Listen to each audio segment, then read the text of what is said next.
નમસ્કાર વિદ્યાર્થી મિત્રો, કેમ છો?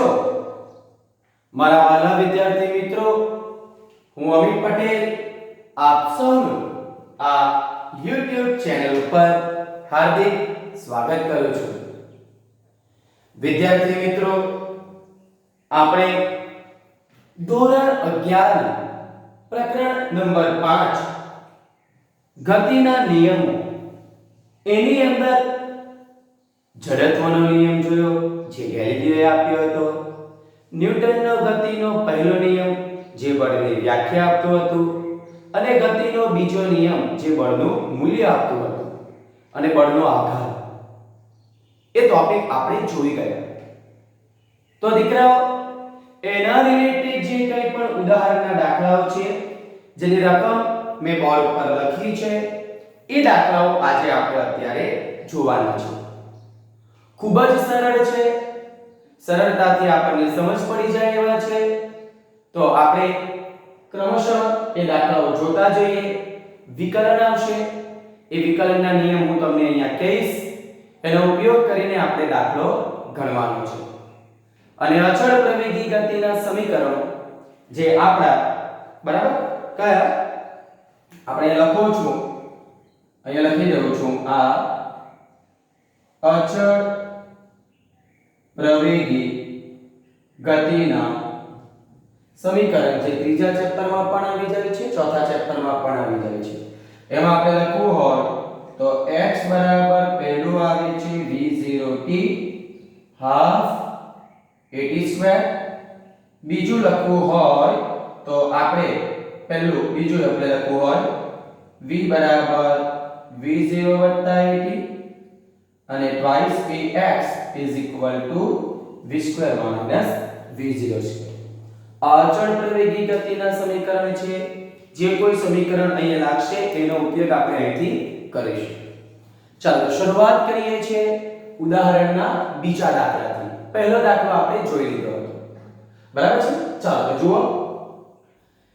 0.04 કિલોગ્રામ દળ ધરાવતી અને 90 મીટર પર સેકન્ડની ઝડપથી ગતિ કરતી એક બુલેટ ગોળી એક ભારે લાકડાના બ્લોકમાં પ્રવેશે છે, દાખલ થઈ જાય છે અને 7 સેન્ટીમીટરનું અંતર કાપીને અટકી જાય છે. એટલે ગોળી જે 90 મીટર પર સેકન્ડની પ્રારંભિક ઝડપથી લાકડાના ભારે બ્લોકમાં દાખલ થાય છે અને એ બ્લોક 7 સેન્ટીમીટરનું અંતર કાપીને અટકી જાય, એટલે પછી બ્લોક અને ગોળી બંને અટકી જાય છે, એટલે અંતિમ વેગ આવશે 0. તો બ્લોક વડે બુલેટ પર સરેરાશ અવરોધક બળ કેટલું લાગે છે? અવરોધક બળ અને બળ શોધવા માટે આપણે ગતિના બીજા નિયમ અનુસાર F બરાબર શું આવશે? ma. એટલે પહેલા તો જે વેલ્યુ આપેલી છે દીકરાઓ, એ વેલ્યુ હું લખું છું, જોઈ લો. તો અહીંયા આપણે જો વાત કરવામાં આવે તો અહીં દળ m બરાબર આપવામાં આવ્યું છે 0.04 કિલોગ્રામ. પ્રારંભિક ઝડપ બરાબર ને, આપણને ખબર છે, હું લખું છું પ્રારંભિક ઝડપ v0 જે 90 મીટર પર સેકન્ડ છે અને બ્લોક કેટલું અંતર કાપીને અટકી જાય છે? x બરાબર 7 સેન્ટીમીટર. આ બધા એમકેસ એકમની અંદર છે, અંતર cgs માં આપેલું છે, એને મીટરમાં કન્વર્ટ કરવું એટલે 0.6 મીટર. કારણ કે આપણને ખબર છે 1 સેન્ટીમીટર એટલે 10 ની -2 ઘાત મીટર. અને અહીંયા બ્લોક ગતિ કરતો વધતી જાય છે, એટલે આપણે લખવું હોય એનો અંતિમ વેગ એટલે કે અંતિમ ઝડપ, તો આપણે લખી શકીએ છીએ અંતિમ v બરાબર 0 મીટર પર સેકન્ડ. તો દીકરાઓ, આપણે આ અવરોધક બળ શોધવાનું છે. અહીંયા પદાર્થ પ્રારંભમાં ગતિમાં છે અને અંતે અટકી જાય છે, એટલે અહીંયા પદાર્થની ગતિ પ્રતિપ્રવેગી છે, એટલે પ્રવેગ માઈનસ આવશે, જે તમને અહીંયા જોવા મળશે. ચાલો આપણે અહીંયા જે કિંમત છે એના ઉપરથી હું લખું છું આ અચળ પ્રવેગી ગતિના સમીકરણ પરથી. તો દીકરાઓ આ ત્રણ સમીકરણ છે. આમાં આપણને સમય આપેલો નથી, એટલે સમય પર આધારિત ન હોય એવું આપણી પાસે દીકરાઓ એક જ સમીકરણ છે, અને આ twice ax v² v02. એટલે ઘણા બધા વિદ્યાર્થીઓનો પ્રોબ્લેમ એવો હોય કે સર સૂત્ર કયું એપ્લાય કરવાનું તે જ અમને નથી ખબર પડતી. તો દીકરાઓ દાખલો જ્યારે તમે કેલ્ક્યુલેટ કરો છો ત્યારે જે મૂલ્ય આપવામાં આવેલા હોય એ મૂલ્ય લખી દેવાના પહેલે, એટલે તમને ખબર પડશે કે ત્રણ સમીકરણમાંથી કયું સમીકરણ આપણે એપ્લાય કરી શકશું. તો અહીંયા જે આપણે એપ્લાય કર્યું છે અચળ પ્રવેગી ગતિના સમીકરણની વાત કરવામાં આવે તો આપણે અહીંયા સમીકરણ એપ્લાય કરીશું twice ax v² v02. કારણ કે દીકરાઓ આપણે અહીંયા અવરોધક બળ F બરાબર ma શોધવાનું છે. મારી પાસે દળ છે પણ પ્રવેગ નથી, જે આના પરથી મળી જશે. ચાલો તો આના પરથી આપણને પ્રવેગની કિંમત શું આવવાની? તો અહીંયા રાખું છું એ સમીકરણ થઈ ગયું v² v02 2x. કિંમત મૂકો. v આપણને મળે છે 0 એનો વર્ગ માઈનસ v0 નો વર્ગ કરીએ એટલે 90 નો વર્ગ અને 2 ઇન્ટુ કેટલા થવાના 0.6. આ 90 નો વર્ગ છે પણ માઈનસ 12 છે એટલે 9 9 81 અને 0 છે એટલે વર્ગ છે એટલે 81 છો અને આ 0.6 ગુણ્યા 2 એટલે શું થવાનું 6 દુ 12.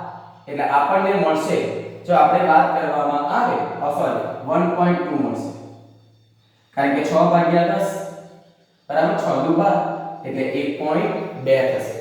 એટલે આપણે એનું સાદુરૂપ આપવામાં આવે બરાબર છે તો 8100 ભાગ્યા આપણે કરી નાખીએ કેટલા આ 1.2, તો દીકરાઓ આપણને જવાબ મળે છે 6750.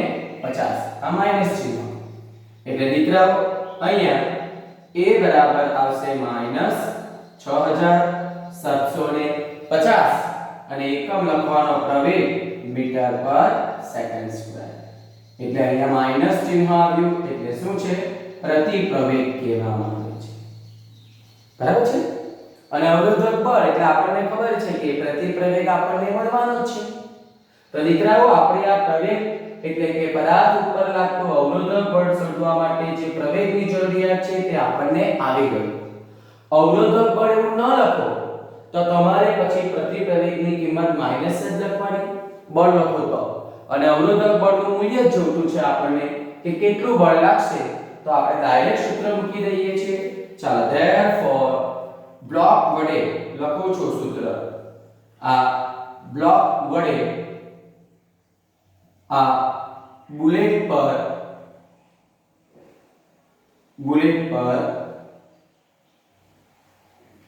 લાગતું આ સરેરાશ અવરોધક બળ F બરાબર ma. દીકરાઓ m ની કિંમત છે 0.04 અને પ્રવેગ જે આપણને મળ્યો છે એનું મૂલ્ય લખું છું 6750. બરાબર છે?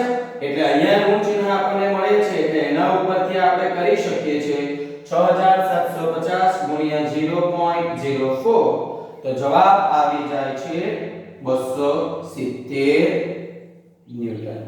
એટલે વિદ્યાર્થી મિત્રો દાખલો આપણે કેવી રીતે કરી શકીએ છીએ એ દાખલો બરાબર છે. અહીંયા ગતિના બીજા નિયમ અનુસાર આપણે અવરોધક બળ કેવી રીતે શોધી શકીએ એની વાત મેં તમને કરી દીધી છે. દાખલો અવરોધક બળ લખી દેવાનું. આ ગતિના બીજા નિયમ પરથી બરાબર માઈનસ લખો તો વાંધો નથી દીકરા, કારણ કે માઈનસ એ શું બતાવશે? અવરોધક બળ જ બતાવશે. એટલે તમે પ્રવેગની કિંમત માઈનસ મૂકશો અને પછી કેલ્ક્યુલેટ કરશો તો પણ કંઈ વાંધો હોતો નથી. તો મારા વાલા વિદ્યાર્થી મિત્રો, બરાબર, જે માંગેલ જવાબ છે. તો આપણે આ ઉદાહરણનો જે બીજો દાખલો છે એ આટલી સરળતાથી આપણે અહીંયા દીકરાઓ ગણી શકીએ છીએ. મેં તમને હજુ પણ કહું છું, અહીંયા પ્રવેગની કિંમત માઈનસ મૂકશો તો કોઈ વાંધો નહીં.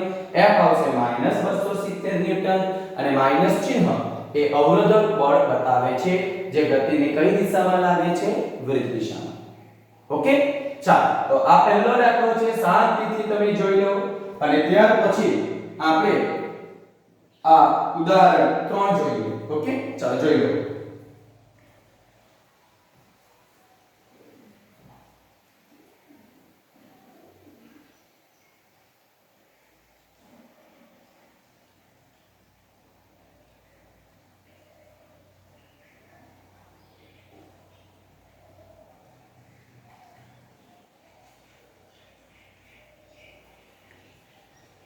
ચાલો હવે ઉદાહરણ 3 ની વાત કરીએ છીએ. ખૂબ જ સરળ છે, વિકલનનો ઉપયોગ કરવાનો છે. એટલે વિકલનનું જે બેઝિક સૂત્ર છે તે હું તમને કહી દઉં છું. બરાબર, પહેલા રકમ વાંચી લઈએ છીએ.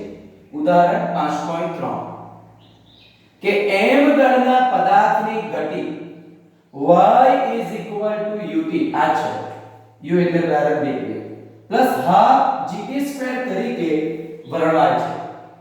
તો પદાર્થ પર લાગતું બળ શોધો. પદાર્થ પર લાગતું બળ F એ આપણે અહીંયા શોધવાનું છે. તે કેવી રીતે શોધી શકીએ? બળ એટલે દળ અને પ્રવેગ સાથેનો ગુણાકાર અને આપણને સ્થાનાંતર આપેલું છે.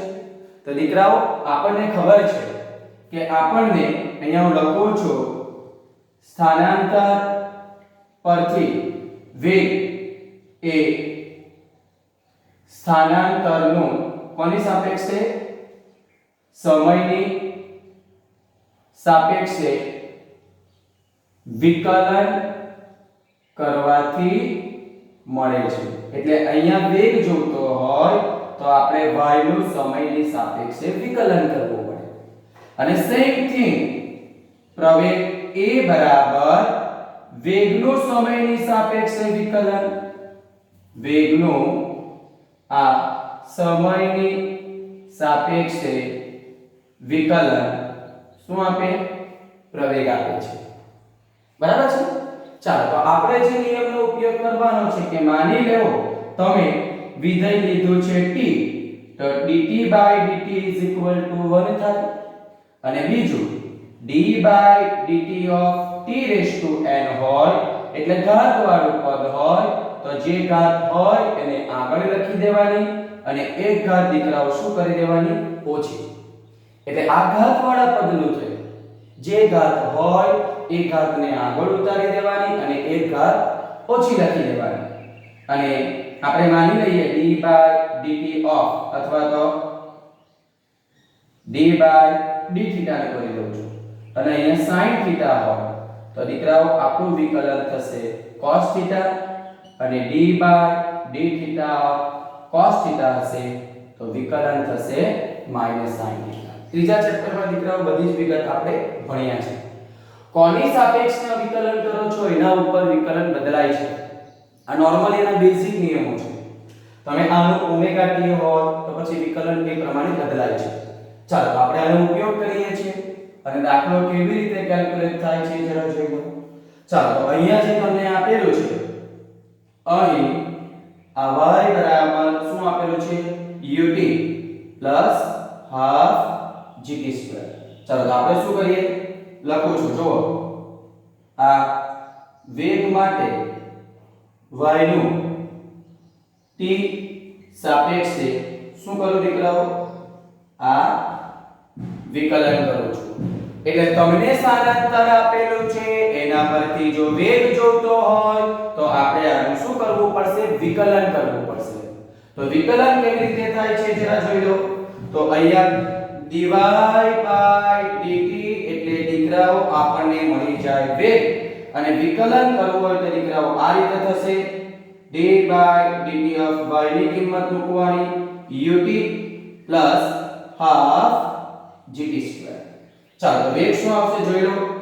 તો અહીંયા u અચળ છે અને વિકલન થશે d dt કારણ કે પ્રારંભિક વેગ છે.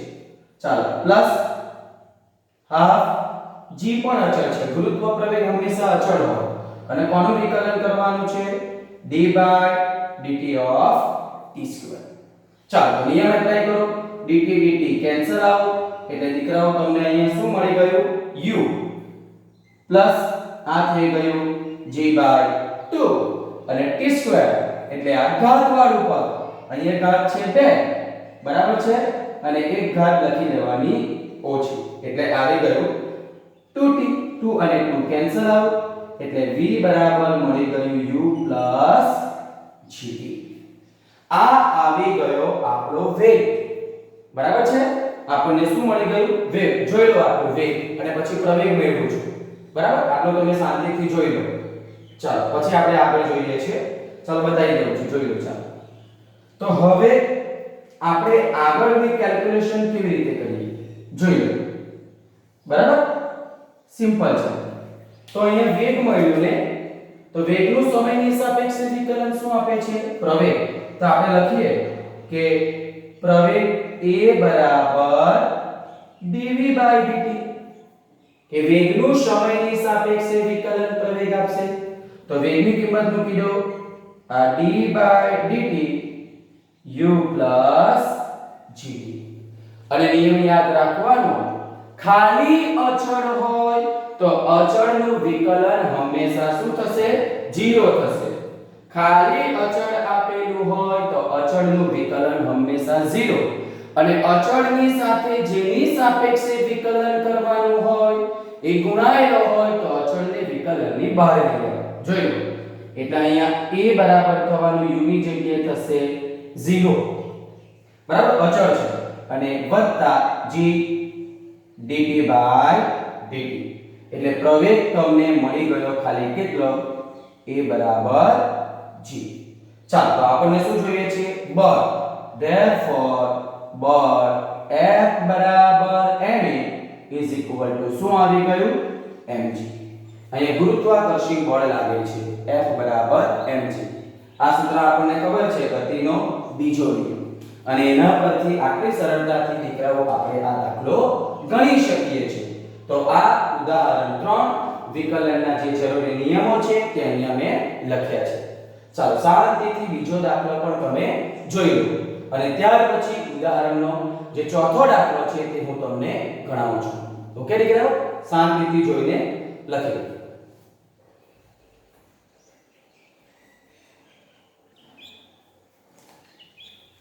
ચાલો હવે જુઓ ઉદાહરણ 4 ખૂબ જ સરળ છે.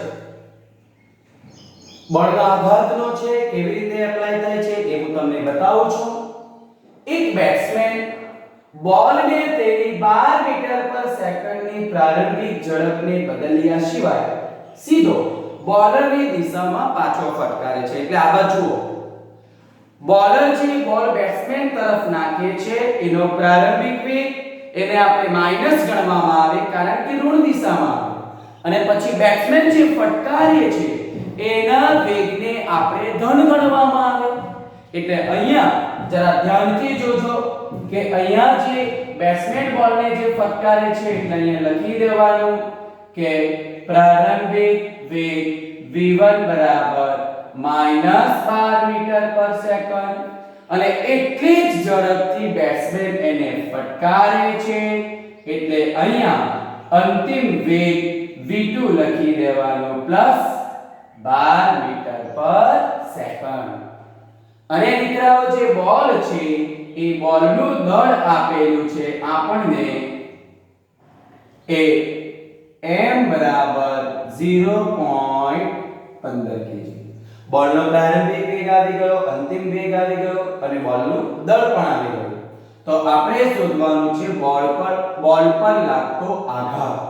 એટલે આપણે અહીંયા શોધવાનું છે આઘાત F ડેલ્ટા t પણ એ તો છે આપણો શું કહેવાય વેગમાનનો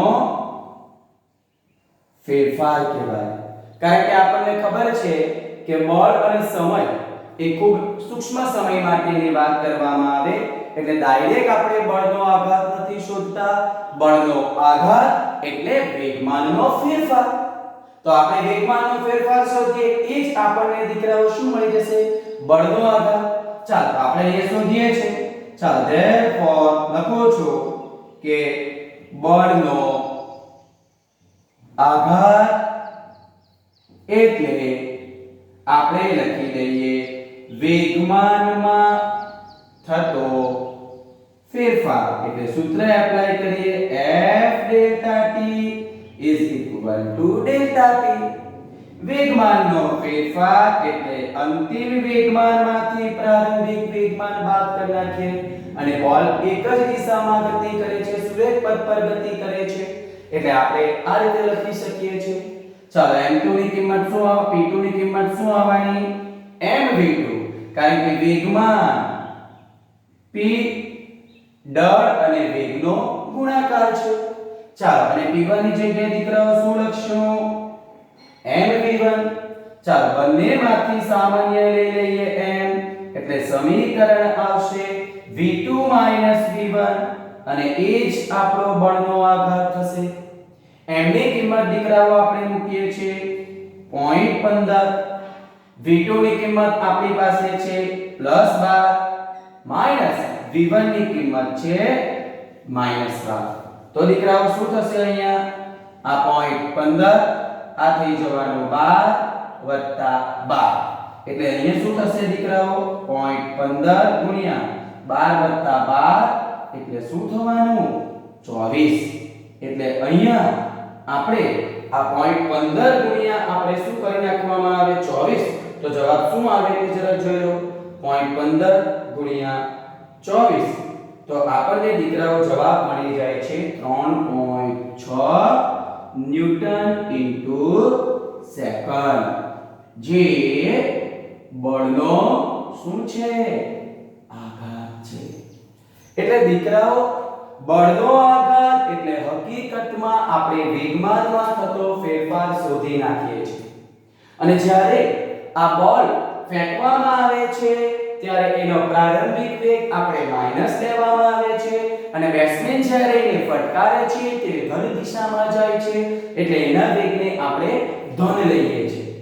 તો એને અનુરૂપ બળનો આઘાત એટલે વેગમાનનો ફેરફાર કેવી રીતે શોધી શકાય તમને આ દાખલાની અંદર મેં બતાવી દીધું. તો મારા વાલા વિદ્યાર્થી મિત્રો, આ ત્રણે ત્રણ દાખલા બોર્ડ ઉપર વ્યવસ્થિત રીતે ગણ્યા છે. શાંતિથી સમજીને તમને આગળના કોન્સેપ્ટ ક્લિયર હોય, અચળ પ્રવેગી ગતિના સમીકરણ શું છે, ડિફરન્શિયલ શું છે, કે સ્થાનાંતરનું સમયની સાપેક્ષે વિકલન વેગ આપે, વેગનું સમયની સાપેક્ષે વિકલન પ્રવેગ આપે અને એ વિકલનના નિયમો ખ્યાલ હોય તો આ દાખલા ખૂબ જ સરળતાથી આપણે ગણી શકીએ છીએ. તો વિદ્યાર્થી મિત્રો, શાંતિથી બોર્ડ ઉપરથી સમજીને દાખલો ગણી લો. સમજ ના પડે તો તમે ડાયરેક્ટલી મને પૂછી શકો છો. ઓકે, તો આજના માટે આપણે આટલું જ રાખીએ છીએ. બાકીનું દીકરાઓ આપણે નેક્સ્ટ વિડિયોની અંદર જોઈશું. Okay, thank you.